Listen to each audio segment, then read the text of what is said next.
안녕하세요. 저는 딸아이를 키우고 있는 돌싱녀입니다. 저는 약 8년의 결혼 생활을 정리하고 이혼을 하게 되었는데요. 제가 이혼을 하게 되는 그날 TV에서나 보던 천벌이 있다는 것을 깨달았네요.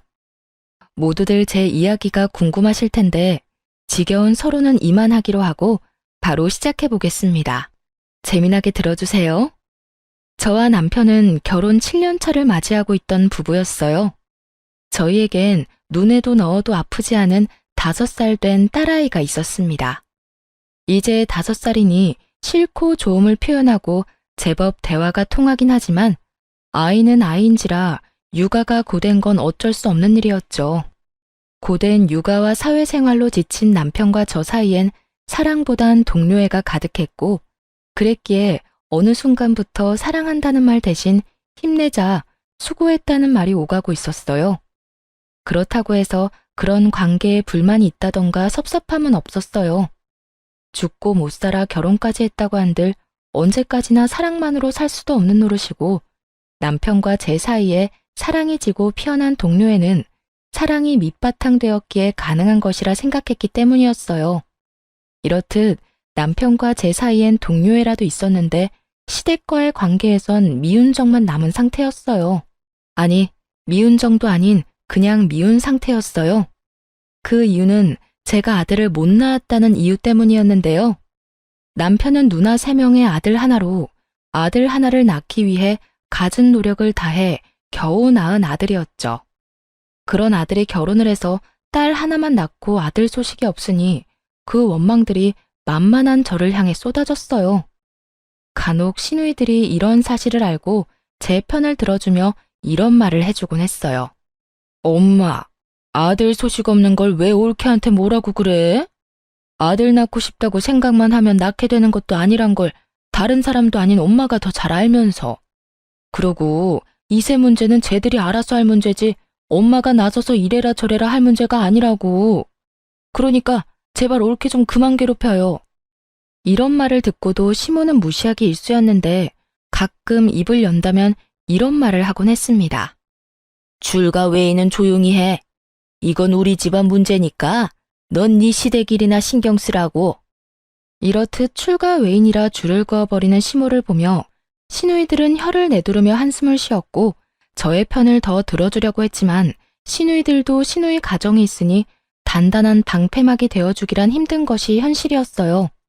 시부는 저에게 아들 하나 못 낳은 며느리라고 제 말에는 대답도 하지 않고 무시했고 시모는 갖은 말로 저에게 상처를 주곤 했습니다. 멀리 떨어져 살았던 터라 자주 오갈 수 있는 건 아니었지만 전화로 하는 시집살이 또한 만만치 않았기에 저는 정신적으로 피폐해졌어요. 시모는 적어도 일주일에 한 번은 꼭 전화가 와 저를 닥달하곤 했는데 그때마다 주제는 손자가 주를 이루었죠. 어디니? 바쁘니? 지금 회사라서요. 무슨 일 있으세요? 예, 네가 지금 회사 다닐 때니? 회사 다닐 시간에 병원이나 다녀보란 말이야. 아니면 점집이라도 가보던가. 이대로 우리 집 대 끊어놓을 생각 아니면 뭐라도 노력이라도 좀 해보란 말이다. 어머님, 제가 병원에 가고 싶다고 한들 아무 소용없는 거 아시잖아요. 그이가 하윤이 하나면 만족한다고 하는데 제가 뭘 더 어쩌겠어요. 저 혼자 병원 가서 되는 것도 아니고. 저한테 계속 이러지 말고 하윤이 아빠를 먼저 설득해 보세요. 너도 설득 못하는 걸 내가 어떻게 설득하니? 넌 네 남편 하나 못 구워 삼고 뭐하니? 내가 정말 너만 보면 답답해 죽겠다. 뭐 하나 제대로 하는 게 없어. 어머님도 설득 못한 어머님 아들 저라고 뭐 되겠어요? 어머님 아버님 마음 모르는 건 아닌데 사실 저희는 하윤이 하나로 만족해요. 요즘 같은 세상에 아들, 딸이 뭐가 중요하다고 매번 이러세요. 그러지 말고 이제 포기해 주세요. 정 포기가 안 되면 어머님 아들 먼저 설득하시던가요. 이것 봐. 내가 이럴 줄 알았다니까. 네가 딸 하나 낳고 그걸로 만족한다 생각하고 있는데 아들이 생기겠어? 빌고 또 빌어도 가지기 힘든 게 아들이야. 그러니까 그런 생각은 하지도 말고 뭐든 노력해보란 말이야. 너 아들 못 낳으면 다신 이 집에 발걸음도 못하게 할 테니 그런 줄 알아. 오지 말라고 하면 누가 겁이라도 먹는 줄 알았는지 으스대며 말하는 꼴을 보니 참 코웃음이 다 나오더라고요. 그렇게 해주시면 저도 감사하죠. 어머님이 먼저 그렇게 말씀하셨어요. 아들 못 낳으면 시댁에 올 필요도 없다고. 시모의 으스대는 꼴에 마음의 소리가 나버렸고, 시모는 제가 그것만은 절대로 안 된다고 빌기라도 할 줄 알았는지 도리어 고맙다고 하는 제 말에 당황한 듯 말까지 더듬으며 되묻더라고요. 뭐야? 그렇잖아요. 아버님은 제가 무슨 말을 해도 들은 척도 안 하시고 어머님은 제가 갈 때마다 말로 상처 주는데 저라고 뭐 가고 싶어서 간 시댁이었겠어요? 도리는 다 하고자 해서 갔던 거 아닐까요? 그런데 어머님이 이렇게 친절도 하시게 오지 말라고 하시니 앞으로 아들 낳지 못하면 가지 않도록 하겠습니다. 그러면 들어가세요. 귓등으로 듣는 것도 하루 이틀이지 어느 순간부턴 저도 제 할 말은 하며 살게 되었고 시모는 그때마다 파르르 하며 화를 냈지만 그 순간뿐 다시 연락이 오곤 했어요. 하루가 멀다고 어느 날은 임신 종용, 하루는 옆집 개가 출산을 했는데 순혼만 낳았다. 이런 말을 듣고 있노라면 정말 정신병에 걸릴 것만 같더군요. 이런 모든 것들이 너무 힘들어 남편에게 하소연이라도 하고 있으면 언제나 결론은 남편이 시모에게 다시 이야기한다는 말이었어요. 여보, 오늘 또 어머님 전화 오셨어. 글쎄 오늘은 아들 못 낳을 거면 시댁에 오지도 말라고 하시더라. 그래서 안 간다고 하고 끊어버렸어. 끊고 나서도 내가 왜 이런 말을 듣고 있어야 하나 싶더라니까. 한두 번도 아니고 그냥 그러려니 해. 그렇게 매번 스트레스 받아 하면 당신만 힘들어. 정 안 되면 나한테 전화하라고 말하라고 해. 사실대로 말하면 되지. 당신은 둘째 가지려고 하는데 내가 싫어한다고. 내가 그 말을 안 했을까 봐서 다 했지 했어. 그런데도 어머님은 오로지 나만 잡으니까 문제지. 아니 어머님도 아들 못 낳아서 그 시집살이를 당했다면서 어떻게 나한테 그렇게까지 하실 수가 있지? 아마 엄마는 본인 당한 거에 비하면 이건 아무것도 아니라고 생각하고 있을걸? 하여튼 너무 마음에 담아두지 말고 한 귀로 듣고 한 귀로 흘려. 나도 엄마한테 다시 말할 테니까. 그런데 여보, 진짜 우리 둘째 가지는 건 싫은 거야? 둘째도 딸이면 어쩔래? 나는 좋지만 당신은 더 힘들지 않겠어? 그리고 애 하나 키우는데 돈이 얼마나 드는데 쉽게 내릴 결정은 아니지. 아무리 아들 낳으면 아버지가 크게 한몫 주신다고 해도 그건 정말 아들 낳았을 때 일이고 난 지금 우리 딸만 해도 만족해. 그래, 나도 우리 딸만으로도 충분히 행복한데 워낙 스트레스 받으니까 이야기해봤어. 그래, 나도 엄마한테 다시 이야기할게. 늘 결론은 같았고 남편이 시모에게 다시 말한다고 한들 달라지는 점은 없었어요. 하지만 대화를 나누며 싸우는 것도 아니었고 그런 대화 와중에 감정이 상하는 것도 아니었기에 시댁과의 감정은 좋지 않다고 해도 남편과의 관계는 끈끈하다고 믿어 의심치 않고 있었죠. 이런 남편이 어느 순간부터 점점 변해가고 있다는 생각이 들기 시작하더군요. 당시 딸은 어린이집을 다니고 있었는데 아침엔 출근길에 제가 등원을, 오후엔 남편이 퇴근길에 하원을 해주고 있었어요. 그런데 아이를 데리러 갈 시간이 지났는데 남편이 전화도 받지 않고 오지도 않는다는 연락이 심심치 않게 오더라고요. 여보, 어디야?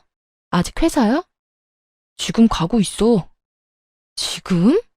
이렇게 늦을 것 같으면 선생님한테 연락을 해줘야지. 정 안 되면 나한테라도 연락했으면 내가 일찍 마치고 갔을 거 아냐.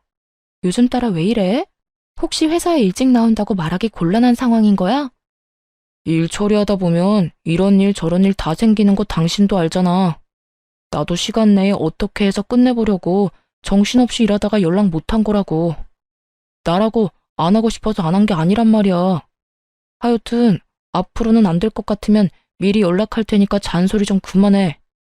잔소리하는 게 아니라 그런 상황이면 내가 하윤이 데리러 가면 되니까 미리 말해달라고 하는 거야. 사람 말을 왜 그런 식으로 예민하게 받아들이는 거야? 그렇지 않아도 정신없는데 당신까지 전화로 이러니까 그렇지. 지금 어린이집 앞이니까 끊어. 집에서 이야기하자고. 날이 선 목소리에 짜증 가득한 말투. 남편이 예민한 상태라고 생각하긴 했지만 바쁜 시즌이기도 했고 아이 때문에 다른 사람보다 일찍 퇴근해야 하니 나름대로 예민해질 수밖에 없는 사정이 있겠거니 했어요. 거기에다 저 역시 회사 일로 정신이 없어 그냥 그러려니 하고 남편의 말을 믿고 넘긴 것이었죠. 그렇게 예민해진 남편의 눈치를 살피던 어느 날이었어요. 시모가 아무런 말도 없이 집으로 찾아왔더라고요. 때마침 주말이었던 터라 집에 있을 거라 확신하고 아침 7시부터 불시에 들이닥친 것이었어요. 어머님, 이 시간에 연락도 없이 무슨 일이세요? 아침부터 어디 갈 일은 없을 테니 연락도 없이 왔지. 하윤이는 일어나 있을 테고 우리 아들은 자니? 아, 네. 하윤이 아빠는 어제 늦게 들어와서 아직 자고 있고 하윤이는 아까 일어나서 놀고 있어요. 하윤이 아빠 깨울까요? 됐다, 둬라. 피곤한 사람 깨우긴 왜 깨워? 아이고, 일단 이거부터 받아봐라. 무거워서 팔 떨어지겠어. 시모는 끙끙거리며 저에게 박스를 건넸고 받아서 들었더니 한약이더라고요. 어머님, 이게 무슨 약이에요? 무슨 약이긴 네 약이지. 임신 잘 되는 약이야. 용하다는 데서 지어왔는데 그 약 먹고 아들 낳은 사람이 한두 사람이 아니다더라. 이거 먹기만 하면 아들은 무조건 낳는다고 하니 빼놓지 말고 먹기나 해. 내가 큰맘 먹고 큰돈 주고 사온 거니까. 세상에 그런 약이 도대체 어디 있냐고 말하고 싶은 걸 얼마나 참았나 모릅니다.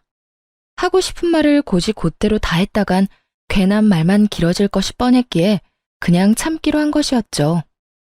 시모는 한약을 제게 건네고 딸이 있는 거실로 가며 아침을 차리라고 했고 전 일단 밥부터 먹이고 보내자 싶었어요. 그렇게 주방에서 상을 차리는데 거실에서 시모의 말소리가 들린다 싶더니 딸의 우는 소리가 들려오더라고요. 네가 그냥 나올 게 아니라 뭐라도 하나 달고 나왔으면 내가 이 고생은 안 해도 될 텐데. 넌 도대체 엄마 뱃속에서 뭐 했니? 남들 다 달고 나오는 거 하나 안 달고 나오고. 어휴, 꼴 보기 싫으니까 방에 가서 놀아. 시모가 딸을 마땅치 않아 한다는 건 익히 알고 있긴 했지만 직접적으로 딸에게 저딴 말이나 한다거나 저런 행동을 한 적이 없었기에 딸만큼 저 역시 놀랐어요. 이럴 줄 알았다면 한 공간에 두 사람을 두는 일도 없었을 텐데 설마 저딴 말을 아이에게 할 거란 생각도 못했던 것이었죠. 시모는 딸에게 삿대질하며 방으로 들어가라고 고함을 지르고 있었고 딸은 시모의 모습에 놀라 울고 있더군요. 그 순간 정말 피가 거꾸로 솟는 느낌이 들어 딸아이를 안방 남편의 품에 안겨주고 거실에 나와 시모에게 소리를 질러버렸어요. 지금 뭐 하는 짓이세요? 왜 애꿎은 하윤이한테 이러세요? 내가 뭘 어떻게 했다고 그러니? 못할 말한 것도 아니고 없는 말한 것도 아닌데. 그런 말은 애한테 할 말도 아닐 뿐더러 그런 행동은 절대로 하면 안 되는 행동인 거 모르세요? 애가 얼마나 놀라고 상처받을지 그런 생각은 전혀 안 하시냐고요. 어머님한테 하윤이는 손주도 아니에요? 어쩌면 손주한테 그런 식으로 행동할 수 있냐고요. 내 아들, 딸이니 손주가 맞긴 하다만 달가운 손주가 아니란 건 너도 잘 알지 않니? 내 입장에서 머리라도 한 대 콱 쥐어받고 싶은 걸 그냥 눈앞에서 사라지라고 해준 거다. 그러니까 네가 지금 나한테 화낼 게 아니라 고맙다고 해야 할 상황이다 이 말이야. 그런 말이나 하실 거면 그냥 돌아가 주세요. 뭐야? 그런 말 같지도 않은 말씀 하실 거면 그냥 돌아가시라고요. 여긴 엄연히 저희 집이고 저희 딸 공간이에요. 저희 공간에서 그런 말 하는 거 저 굉장히 불쾌하고 싫습니다. 그러니 돌아가 주세요. 이미 전 시모와 마주하기도 싫은 상태였고 그랬기에 당장 나가라는 제 말은 꽤 단호했어요. 시모도 그걸 느낀 것인지 하나마나한 아들 집 유세를 펼치며 저의 길을 누르려고 애쓰더군요. 이게 어디 시어미한테 가라 마라 명령질이야? 너희 공간? 웃기고 있네. 여긴 엄연히 내 아들 집, 내 아들이 사는 공간인데 왜 내가 나가야 해? 난 못 나간다. 절대 못 나가. 시모는 어깃장을 놓으며 고함을 지르고 있었고, 그런 시모의 고함에 남편이 방에서 나오더라고요.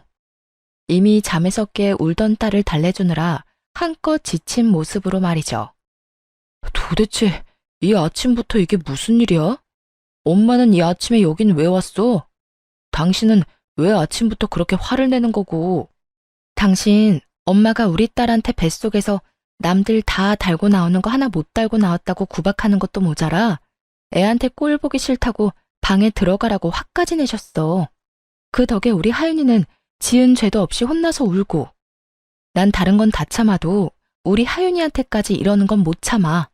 그러니까 당신이 지금 빨리 어머님 모시고 나가. 당장. 너 지금 이 시어미를 내쫓기라도 하겠다는 게야? 네. 저는 제 자식한테 함부로 대하는 사람을 저희 집에 두고 볼 수만은 없네요. 그게 어머님이라 할지라도 말이에요. 저의 흥분은 결혼 생활 이래 최고조에 달해 있었고, 남편은 그런 제 모습에 한숨을 내쉬더니 노발대발 중인 시모를 잡아 끌고 집을 나가버리더라고요. 남편이 시모를 데리고 나가버린 후 아무래도 남편이 돌아오면 말싸움을 할 것만 같았어요. 그렇지 않아도 많이 놀랐을 딸아이에게 그런 모습까지 보여주고 싶지 않았어요. 그래서 딸아이를 친정에 맡기고 돌아와 남편을 기다렸어요. 이참에 확실하게 마무리 지어야 한다는 생각이 강하게 들더군요. 그렇게 제가 마음을 다잡는 사이 남편이 집으로 돌아왔고 대화를 시작했어요. 여보, 앞으로 한동안 당신 집이랑 멀리하고 지내고 싶어. 다신 이런 상황 우리 딸이 겪게 하고 싶지 않아. 오늘 일은 엄마가 심했단 거 나도 인정해. 그런데 아무리 그렇다고 해도 그건 아니지. 당신이 우리 집 하나뿐인 며느린데 말이 좋아야 한동안이지. 그 말은 그냥 연을 끊겠다는 말하고 같은 말이잖아. 그건 앞으로 어머님, 아버님 행동에 따라 달라지겠지. 지금처럼 계속 나랑 내 딸 무시하고 구박하면 연이 끊길 테고, 그렇지 않고 있는 그대로의 우리를 받아들여 준다면 다시 왕래하고 지내지 않겠어? 나도 무조건 연을 끊겠다는 말이 아니야. 단지 이런 식은 아니라는 거야. 어린애가 뭘 안다고 애한테 그런 말을 하냐 이거야. 심지어 어머님은 그런 행동을 해놓고도 본인이 잘못했다는 인지조차 없으셔. 그런 사람을 내 딸 곁에 계속 방치하겠다고? 난 절대 싫어. 방치하겠단 말이 아니잖아. 피할 게 아니라 부딪히면서 설득하자는 말이야. 이런 일 있었다고 연을 딱 끊어버리면 부모님이 우릴 뭐라고 생각하겠어? 미워하기만 하다가 결국 그렇지 않아도 미워하는 우리 딸을 더 미워하시겠지. 당신은 그런 걸 바라는 거야? 애초에 그게 잘못된 거야. 어떻게 본인들 손주를 그렇게 미워할 수가 있는 거냐고. 아들이 아니라 딸이라서? 그런 이유로 미워하는 티를 애한테 팍팍 내는데 그런 게 잘못됐다는 거 당신은 정말 몰라서 그래? 우리가 부모니까 우리가 딸을 보호해야 하는 게 맞는 거 아니야? 하여튼 나하고 하윤이는 한동안 시댁엔 안 갈 거니까 그런 줄 알고 어머님께도 우리 집에 오지 말라고 해줘. 당신이 전하지 않으면 내가 직접 말할 테니까 그런 줄 알고. 전 이때도 그렇고 지금도 그렇고 제가 틀린 말 했다고 생각하지 않습니다. 시모의 행동은 선을 넘었고 상식을 벗어난 수준이었어요. 시부모님 입장에서 손이 귀한 집에 손주 한번 안아보지 못해 섭섭하고 안달이 난 마음을 이해하지 못하는 것은 아니었어요. 하지만 본인 아들이 그렇게 둘째는 싫다고 하는 가운데 그 비난의 화살을 저와 제 딸에게 쏘아버리는 건 저로서는 절대 용납할 수도 용납해서도 안 되는 일이라 생각했습니다. 그래서 전 남편에게 제 뜻을 굽히지 않고 말하게 되었고 남편은 그저 시댁의 입장에서만 생각한다 싶더니 결국 저의 성격을 트집잡아 화를 내기 시작하더라고요. 당신 진짜 이런 사람이었어? 무슨 여자 성격이 이렇게 대쪽 같아? 좀 아닌 것 같아도 상황에 따라서 좀 굽힐 줄도 알아야지. 하나부터 열까지 무조건 당신 말대로 당신 뜻대로 다 해야 그 직성이 풀리는 거야? 이런 상황이니까 굽히지 않는 거야. 내가 지난 결혼 생활 동안 이렇게까지 싫다고 한 적이 있었어? 누구보다 잘 아는 사람이 왜 그런 식으로 말해? 아, 됐어. 당신한테 진짜 실망이 크다. 난 당신이 이런 여자인 줄 꿈에도 몰랐다. 당신이 뭐라고 하든 난 우리 집에 갈 거니까 당신은 당신이 하고 싶은 대로 해. 더는 이 이야기 하지도 말자. 진짜 질리니까. 치열한 말다툼 끝에 남편은 마음대로 하라고 아주 큰 소리를 지르며 방으로 들어가 버렸고, 그렇게 저희의 각방살이가 시작되었어요. 다음날 딸을 데리러 친정에 갔더니 엄마가 굳은 표정으로 절 조용히 부르더라고요. 딸, 너 이것 좀 봐라. 굳은 표정으로 엄마가 저에게 건네준 것은 다름 아닌 딸이 그린 그림이었어요. 딸, 남편, 저로 추정되는 사람이 나란히 서 있는 그림이었는데 도무지 이상한 점이 없는 그림을 건네주는데 엄마의 표정이 너무나도 굳어있어 의아했죠. 이게 왜? 무슨 문제 있어? 나도 아무 문제가 없는 줄 알았는데 하윤이가 이 그림을 그렸길래 내가 누구냐고 물어봤는데 글쎄 이 여자가 네가 아니라 언니라고 하더라. 내가 몇 번이나 물었는데 계속 언니라고 그랬어. 아빠 친구 언니라고. 이게 무슨 일이니? 뭐? 확실해? 엄마가 아니라 언니래? 그래. 몇 번이나 물어서 애가 짜증을 다 내더라니까. 너 정서방이랑 무슨 일 있니? 이거 엄마가 보기엔 보통 일 아닌 것 같아. 엄마의 말대로 보통 일은 아닌 것 같았어요. 물론 아이의 말을 100% 신뢰할 수 있는 건 아니었지만 같은 말을 반복해서 한다는 건 그만한 이유가 있기 때문이었죠. 결국 전 남편을 믿기 위해 남편에게 사람을 붙이게 되었습니다. 이렇게 오해만 쌓여나가다간 우리 부부 사이에 모르긴 몰라도 큰일이 벌어질 것이 뻔했기 때문이었죠. 흥신소의 연락을 기다리면서도 얼마나 바라고 또 바랐는지 모릅니다. 제발 딸의 착각이기를, 제발 제 결혼 생활의 종지부를 이런 식으로 찍게 하지 말아달라고 말이죠. 하지만 저의 이런 바람과는 달리 흥신소에서 전해온 소식은 제 결혼 생활의 끝을 알리고 있었고, 제가 모르고 있던 현실은 정말 충격 그 자체였습니다. 안녕하세요, 사모님. 조사해본 결과 남편분은 외도를 저지르고 있는 것이 맞았습니다. 상대는 남편분이 다니고 있는 회사 근처 카페에서 일하는 알바생으로 나이는 25살이더라고요.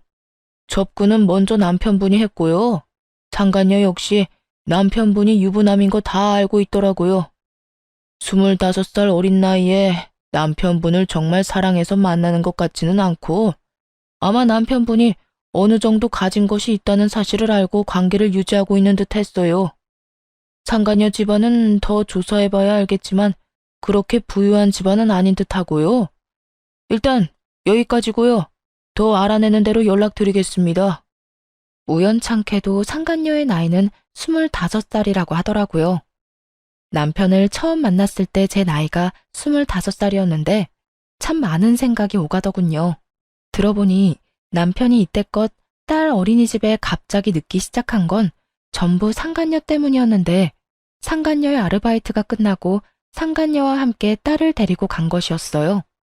상간녀의 아르바이트 시간을 비교해보니 계산이 되더군요. 딸과 함께 남편과 상간녀가 찍힌 사진을 보는데 정말 치가 떨렸어요. 외도를 저지른 것도 치가 떨리는데 그 더러운 현장에 딸도 함께 데리고 있었다는 사실이 저를 더욱 화나게 했어요. 그 모진 순간들에도 저는 남편을 정말 믿었는데 그랬기에 지금까지 버틸 수 있었던 것이었는데 처음 안 순간부터 해서 지금까지 함께한 세월이 얼만데 어떻게 그런 우리의 시간을 이런 식으로 마무리하게 만드나 싶더군요. 남편에 대한 배신감은 생각보다도 컸고 외도 사진들을 보며 얼마나 울고 또 울었나 몰라요. 연애 시절 저를 향하던 남편의 미소를 사진에서 보는 순간 전 아이를 위해서라도 이혼을 해야만 한다는 생각이 들더군요. 더는 남편에겐 저와 딸이 있는 가정은 필요 없어 보였으니까요. 그렇게 전 친정 부모님께 모든 사실을 털어놓고 딸을 부탁드리고 이혼 준비를 시작했어요. 증거가 명확한 덕분에 이혼 준비는 수월하게 진행되었고 마무리가 될 무렵 상간녀를 찾아갔습니다. 어떤 여자인지 직접 보고 싶었거든요. 상간녀가 일하는 가게에 들어서는 순간 저를 알아본 상간녀의 표정이 순식간에 굳더군요. 저는 주문도 하지 않은 채 테이블로 가서 앉았고, 그런 제 테이블로 상간녀가 물을 가지고 와 맞은편에 앉더라고요. 무릎을 꿇고 비는 건 아니더라도 최소한 죄 지은 얼굴이라도 할 줄 알았는데, 예상과는 달리 상간녀는 당당하게 저에게 이런 말을 했어요. 남의 직장까지 왜 찾으러 온 거예요? 저한테 무슨 할 말이 있다고. 정말 뻔뻔하기가 하늘을 찌르지 않나요? 상간녀는 귀찮아 죽겠다는 표정으로 저에게 이런 말을 했고, 전 그런 상간녀를 쏘아보며 이렇게 말해주었어요. 몰라서 물어? 도대체 얼마나 뻔뻔한 인간이길래 유부남이나 만나고 돌아다니나 싶어 그 면상이나 보러 왔는데, 생각보다 더 뻔뻔하네. 나 방금 깜짝 놀랐잖아. 너무 당당해서 내가 상간녀라도 된 줄 알았어. 제가 당당하지 못할 이유가 없잖아요. 말이야 바른 말이라고 남편 관리 못한 사람이 잘못이지 제가 무슨 잘못이 있겠어요? 전 그저 제가 좋아 죽겠다는 오빠 마음 받아준 거밖에 없다고요. 아, 그러니까 넌 유부남이든 말든 널 좋아 죽겠다고 하니 불륜을 저지른 것뿐이라는 거네? 사랑은 죄가 아니다. 이런 말을 하고 싶은 거네? 그렇죠. 오빠가 그러는데 어머님이랑 아버님이 손주 기다린다고 하더라고요. 만약 제가 아들 하나 낳아주기만 하면 그쪽 같은 여자랑은 당장 이혼한다고 하기도 했고요. 나이도 어리겠다, 자궁도 건강하겠다. 낳다 보면 그깟 아들 하나쯤은 시간 문제 아니겠어요? 그러니까 험한 꼴 당하기 전에 스스로 물러나요. 같은 여자로서 걱정되어서 하는 말이에요. 걱정? 참 감동적이네. 가정 있는 남자 만나느라 그렇지 않아도 바쁠 텐데 내 걱정까지 해주고 말이야. 그런데 어떡하지? 난 네 걱정 따위는 필요 없는데. 내 앞에서 자존심 세워봤자 소용없어요. 그렇게 아득바득 노력해봤자 어차피 그쪽은 나한테 남편 뺏긴 불쌍한 여자일 뿐이니까요. 그러니 내가 한 말 너무 고깝게 듣지 말고 새겨들어요. 아, 그리고 내가 그쪽한테 위자료 많이 챙겨주라고 우리 오빠한테 잘 말해둘 테니 애 키울 돈 걱정은 하지 말아요. 나 그렇게까지 못된 사람은 아니거든요. 찾아올 때만 해도 조용히 있다가 가려고 했는데 상간녀 하는 꼴을 보니 그냥 가선 안 될 일이더군요. 남의 가정을 파탄으로 몰고 간 주제에 당당해도 너무 당당한 꼴을 짓밟아줄 필요가 있다고 생각했어요. 그래서 전 그대로 자리에서 일어서 상간녀의 뺨을 내리쳐버렸어요. 양쪽 뺨 다 말이죠. 갑자기 일어난 상황에 가게한 모든 시선은 저희에게로 향했고, 전 상간녀를 향해 이렇게 말해주었어요. 뭘 그렇게 봐. 네가 내 남편을 빼앗아갔는데 이 정도는 해야 내 속이 풀리지 않겠니?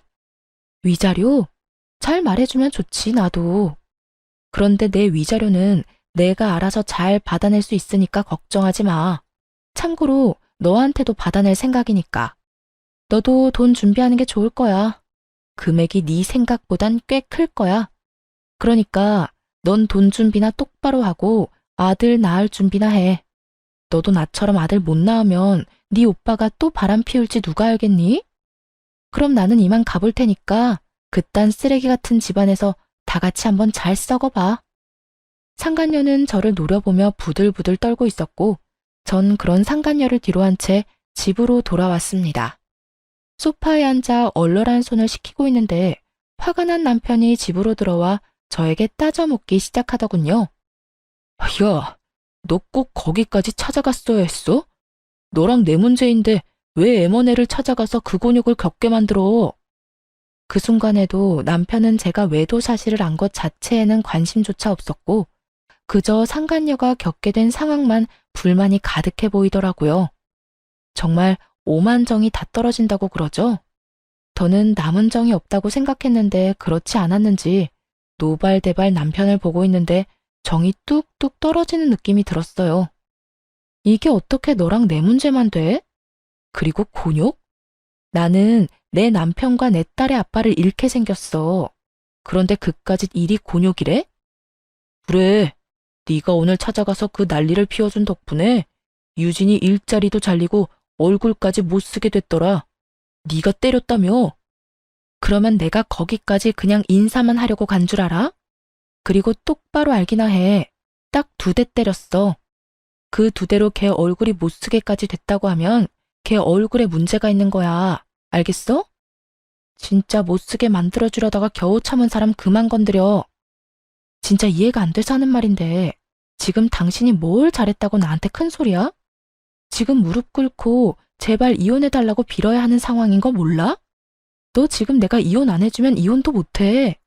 배운 만큼 배웠다는 사람이 몰라서 이렇게 내 앞에서 당당한 거야?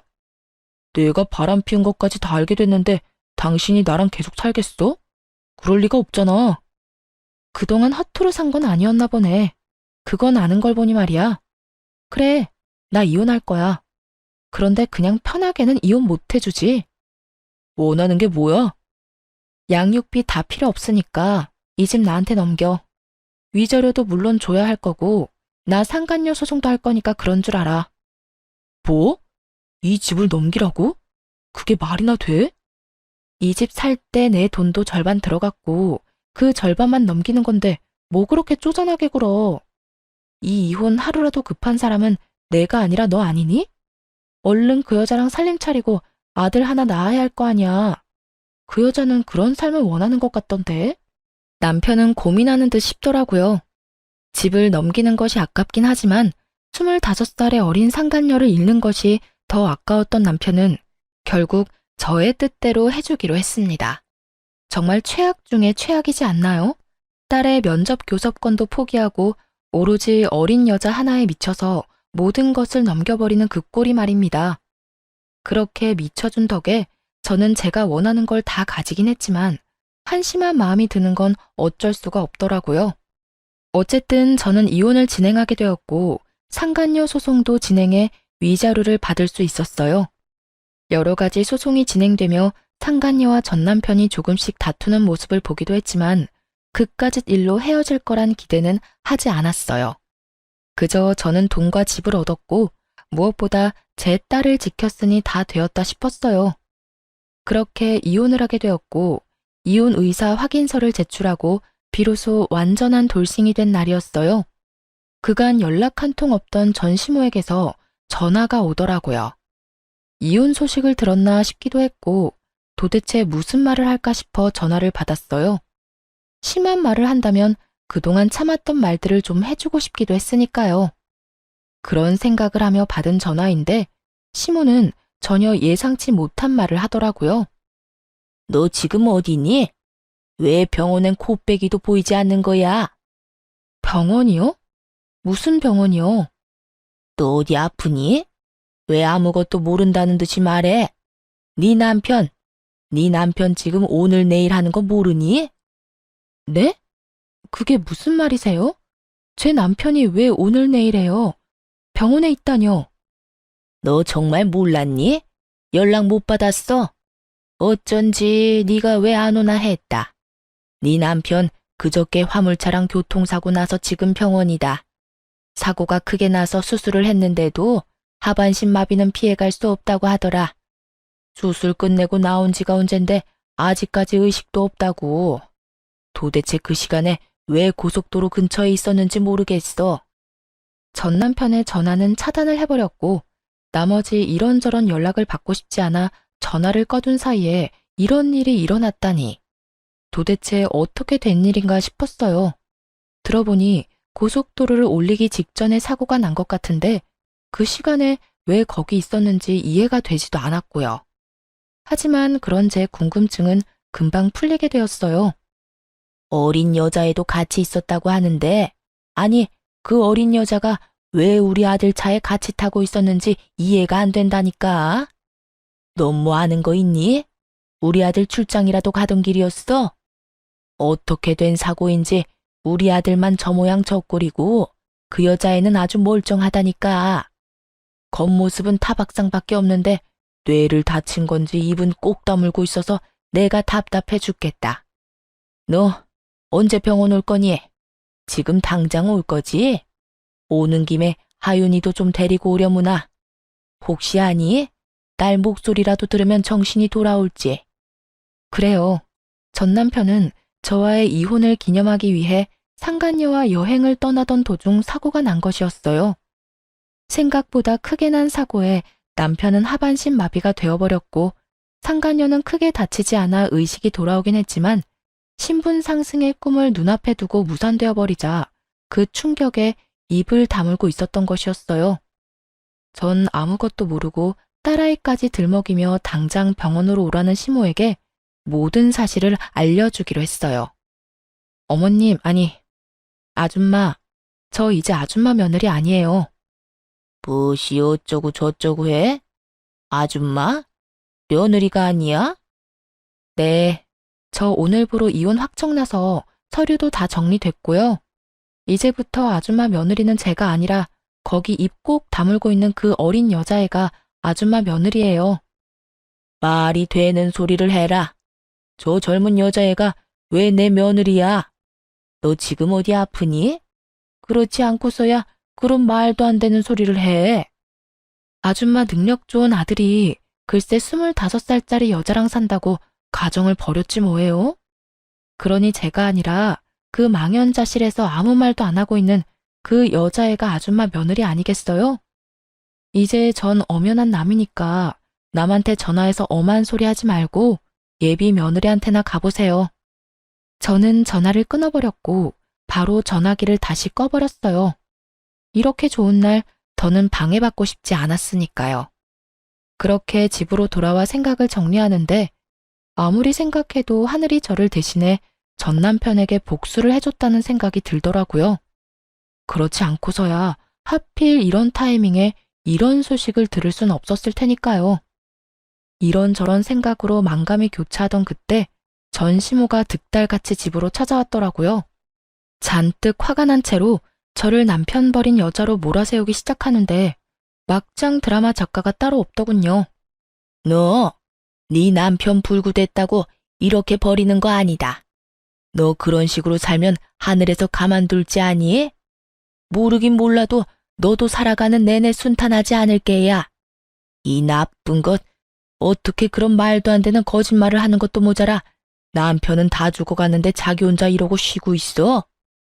아줌마, 이거 잘 보세요. 내 말이 거짓말인가 아닌가. 두 눈으로 똑똑히 보고 그딴 말도 안 되는 말 계속 하라고요.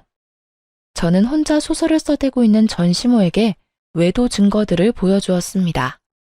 한참을 놀란 눈을 하고 증거들을 보던 전시모는 전 남편이 딸까지 데리고 상간녀를 만난 모습에 많이 놀란 듯 억소리까지 내더군요. 그랬겠죠. 전 남편이 딸이라면 죽고 못 사는 모습이 기억날 텐데 지금 본인의 손에 들린 사진은 다른 진실을 말해주고 있었으니까요. 이제 알겠죠? 제가 먼저 배신한 게 아니에요.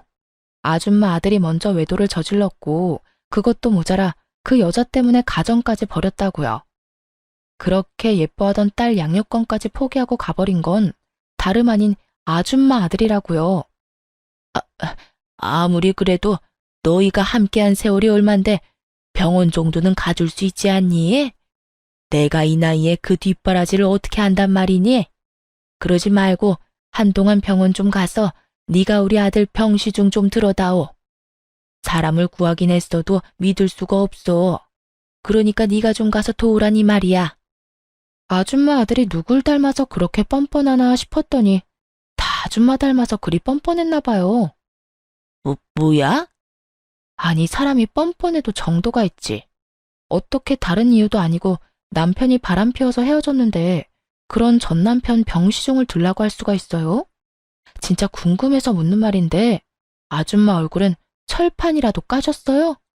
그렇지 않고서야 이렇게까지 뻔뻔할 수는 없을 것 같아서요. 저는 제가 느끼는 감정과 더불어 머릿속에 있는 말들을 그대로 전시모에게 전해주었고 그런 제 말에 화가 머리끝까지 난 전시모는 제 머리채라도 잡을 요량으로 저에게 달려들더군요. 전 그대로 전시모의 손과 몸을 제압해버렸고 그대로 문 밖으로 던져버렸어요. 그리곤 예전 전시모가 사주었던 한약을 바닥에 고꾸라진 전시모에게 다 던져버리곤 이렇게 말했습니다.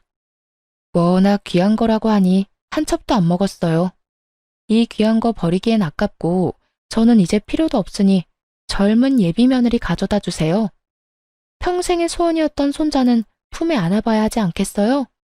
아들 몸이 그 모양 그 꼴이라 가능할지는 몰라도 그 여자가 아들 하나는 무조건 낳아준다고 했으니 얼른 가서 잘 구슬려 보세요. 너, 네가 감히 나를 이딴 식으로 대해? 이딴 식으로 대해준 것만 해도 고맙다고 생각하세요. 생각 같아선 없던 죄도 만들어서 경찰에 신고하고 싶은 심정이니까. 감히 여기가 어디라고 찾아와서 이 난리예요? 여기가 어디긴? 여기 내 아들 집이지. 그래, 여기 내 아들 집인 거 잊었니? 너희가 아무리 반반 결혼했더라도 여긴 내 아들 명의로 된 내 아들 집이야. 아참, 그 말 한다는 걸 깜빡했네요.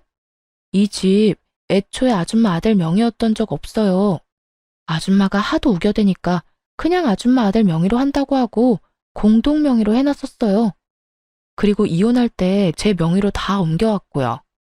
그러니까 이게 무슨 말이냐면 이 집은 아줌마 아들과는 아무 상관도 없는 제 명의, 제 집이란 뜻이에요. 그러니까 이상한 소리 하지 말고 저희 집 복도에서도 사라져 주세요. 여기에서 이러고 있는 것도 꼴 보기 싫으니까요.